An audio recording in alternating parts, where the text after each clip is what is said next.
Olá pessoal, vamos agora aqui continuar sobre o estudo aqui de orientação a objetos no Dart. Essa aqui vai ser então a continuação daquele slide de orientação a objetos. E essa vai ser a última parte de estudo focado em Dart aqui dos nossos estudos, né? Daí depois disso, a partir da próxima aula, já vamos embarcar aí no estudo de Flutter. Então vamos lá para a gente terminar então essas pendências. Vamos agora falar de composição. Bom, aqui a gente pode ver um exemplo aqui para explicar a composição. Nós temos aqui duas classes. Uma classe cliente, que tem o nome, o CPF, né, sendo armazenado ali como atributos, e tem um construtor. E tem a classe produto, que tem o código do produto, nome, preço e desconto, se houver desconto, né, e tal.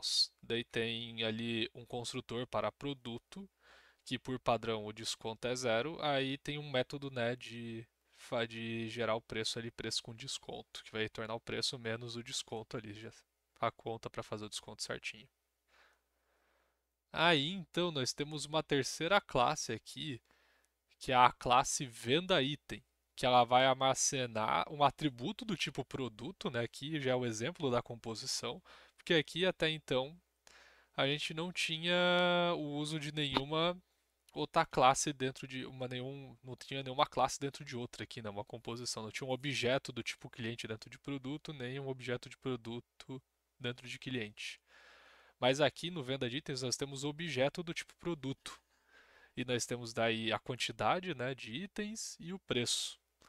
Aí nós temos aqui o construtor e nós temos aqui um método de preço, né, para pegar o preço do produto.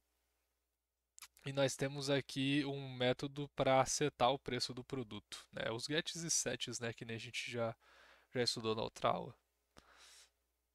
Opa! Daí nós temos então a classe venda, que daí vai armazenar um objeto do tipo cliente e uma lista do tipo de venda de item, né? Que tinha um objeto do tipo produto. Então já mostrando aí como é que as composições funcionam.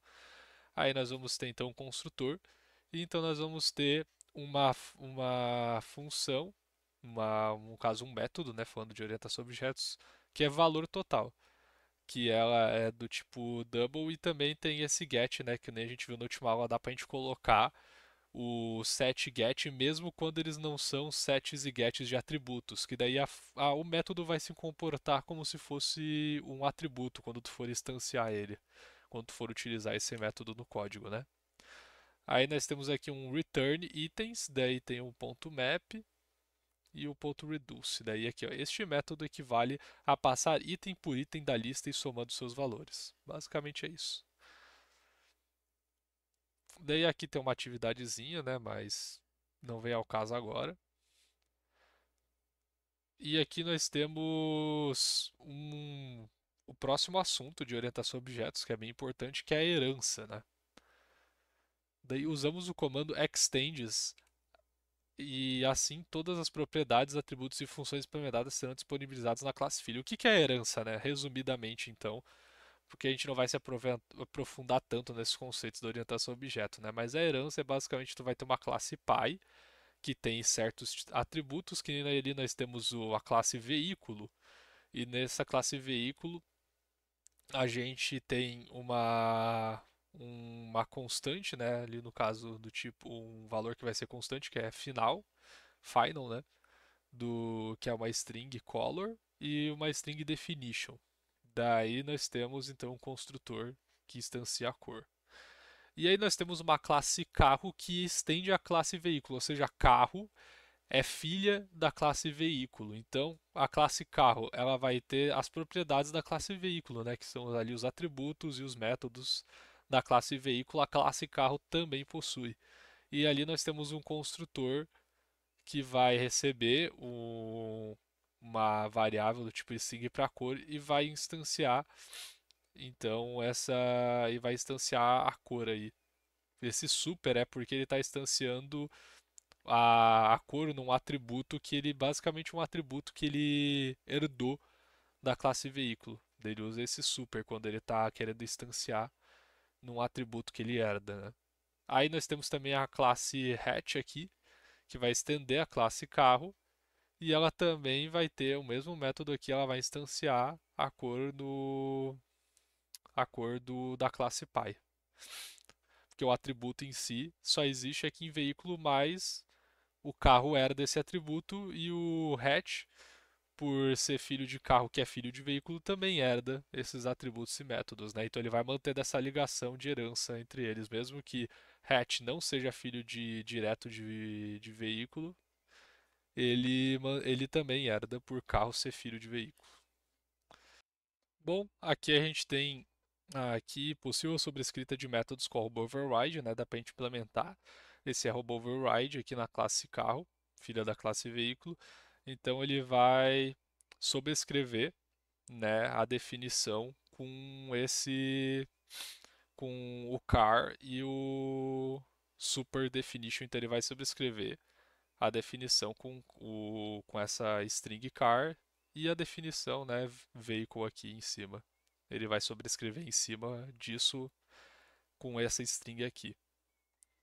E bom, agora vamos falar de interfaces, né? E o Dart não, falando um pouquinho de interfaces, né? Antes de falar disso, interfaces são basicamente vão ser um conjunto ali de atributos e métodos que a gente vai implementar nas nossas classes.